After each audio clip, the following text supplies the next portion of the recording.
Teman-teman, beginilah melakukan e-voting untuk pemilihan BEM dan Mapperwa Universitas Nias. Untuk yang pertama, klik Chrome, silahkan masuk ke SIMAT Anda, kemudian masuk ke username dan password Anda. Tunggu loading dan kemudian silahkan geser ke bagian bawah, ada menu e-voting.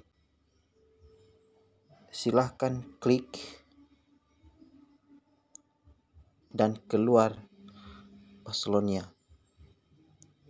Teman-teman bisa memilih nomor 1 atau nomor 2. Sekarang kita coba beri voting. Di sini dikatakan BEM nomor urut 1 dalam kurung Rince dan Overnius, nomor urut 2 Frankie dan Mitra. Kita coba klik nomor urut 1.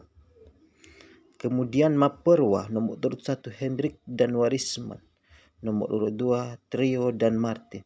Coba kita klik nomor 1-nya. Sudah tercentang. Sekarang kita tekan simpan. Terima kasih sudah melakukan e-voting.